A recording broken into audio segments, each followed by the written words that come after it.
Hello dear children, welcome to today's class. Today's thought is, you have to expect things of yourself before you can do them. Now let us continue with the first chapter, geometrical construction. So children, get ready with your textbook, notebook and geometry box. And in the previous videos, you have seen construction of triangles. In today's video, we will see congruency of segment. So let us do an activity. Take a rectangular paper, place two opposite sides one upon the other. They coincide exactly. Here this is the activity done in front of you. These two opposite sides, on bringing together, you will find they exactly coincide with each other. So if both the opposite sides they coincide each other, we say that these two opposite sides are congruent. Now let us do another activity. Using the ruler, measure the lengths of the segment AB and segment PQ. Here the segments are given in your book. You have to draw them of the same length. Now if you measure the length of segment AB, you will find it is 4 centimeter. Also when you will measure the length of segment PQ, you will get it as again 4 centimeter. So if two line segments have same length, or if they coincide exactly with each other, if you bring both the segments together, you will find that they coincide exactly with each other. In such case, we say that they are congruent. So here we will say the segment AB is congruent to segment PQ. Now it is written using symbolically like this. Segment AB congruent to segment PQ. This is the symbol of congruency. Here segment AB is congruent to segment PQ. From this discussion, we will come to know that if given line segments are equal in length, they are congruent.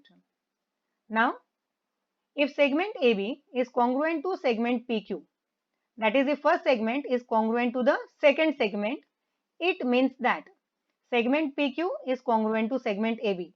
That is, second segment is also congruent to the first one. Again, I am repeating, if first segment is congruent to the second, then the second segment is congruent to the first. That is, if segment AB congruent to segment PQ, then segment PQ is congruent to segment AB. You can also note that if segment AB congruent to segment PQ and segment PQ congruent to segment MN, that is, first segment is congruent to the second one and second segment is congruent to the third one, then the first segment is congruent to the third one.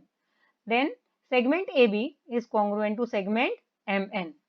It is read as, if one line segment is congruent to the another and that segment is congruent to the third, then the first segment is congruent to the third.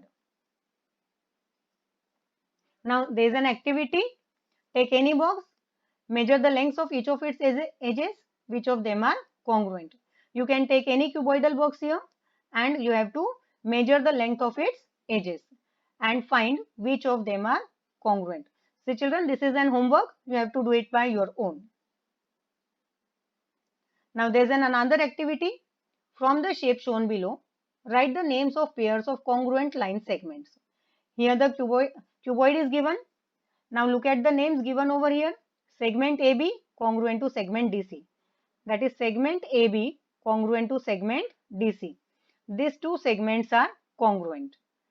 Then segment AE congruent to segment BH. These two segments are congruent. Now you have to find the pair of remaining examples. Now segment EF is congruent to, you can write here segment HG, segment BC, also segment AD. All these horizontal segment line segments are congruent. So with EF you can write any one name among segment AD, segment BC or segment HG.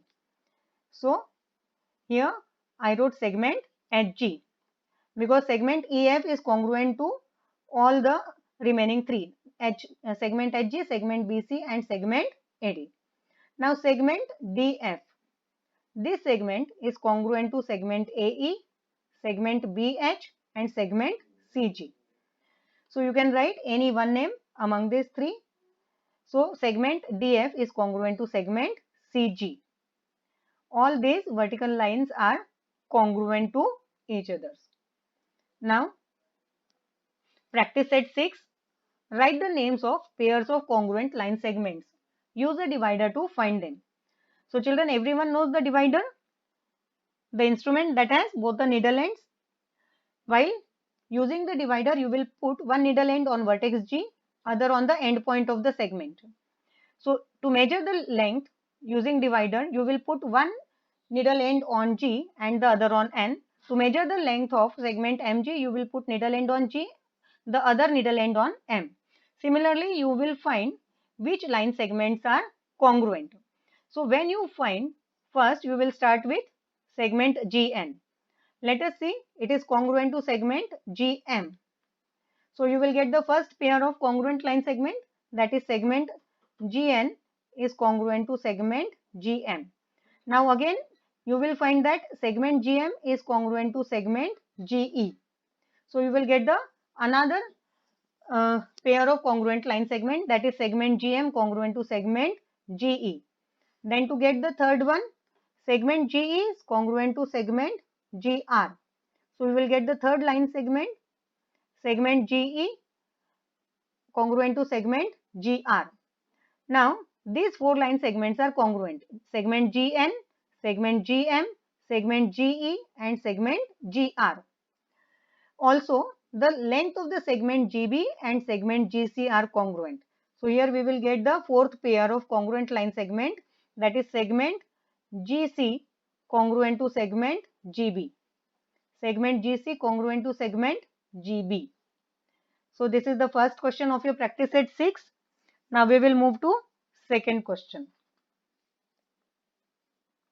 On the line below, the distance between any two adjoining points shown on it is equal. Hence, fill in the blanks.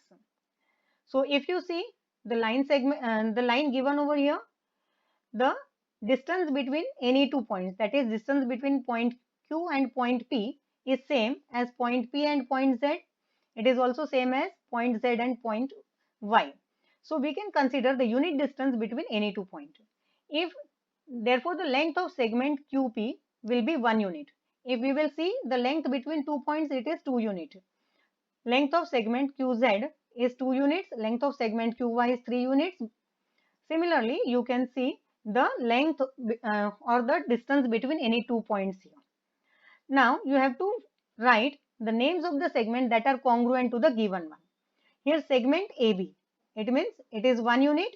You can write any name of the line segment whose length is 1 unit. You can either write segment BC, you can write segment AW, segment WX, segment XY or anyone. So here I am writing segment AB is congruent to segment BC. You have to just look at the length of the segment here. Here length of segment AB is 1 unit. So we can take any name of the segment whose length is 1 unit. Now the another is segment AP. Segment AP. Let us measure the distance between these 2 points, that is 1 unit, 2 unit, 3 units, 4 units and 5 units. Length of segment AP is 5 units. So you can write any name of the segment whose length is 5 units. You can either write segment QW, you can either write segment ZB, you can write segment YC. So here I have written segment AP is congruent to segment BZ. See 1, 2, 3, 4, 5 units. Now the third example, segment AC. Here the length of segment AC is 2 units. Again you can write any name whose length is 2 units. You can either write AX, AX is 2 units, WY is again 2 units, XZ is again 2 units and ZQ is also 2 units. So I am writing here segment AC is congruent to segment XZ. It is again 2 units. Now we have to find the segment congruent to segment BY. BY, let us see how many units it is. 1 unit, 2 units, 3 units and 4 units. Length of segment BY is 4 units. So you can write any name here. I am writing here AZ. See 1, 2, 3 and 4. Length of segment AZ is also 4 units. Now next is YQ. Here the length of segment YQ is 3 units. So you can take any segment whose length is 3 units. Here I am taking segment XB. You will see length of segment XB is also 3 units. and the last one is segment BW. BW is 2 units. So you can take any segment whose length is 2 units. I took here AX. So children, here we have completed with practice set 6. You all have to complete everything that we have studied today in the video in your copies. In the next video, we will start with congruency of angles. Thank you.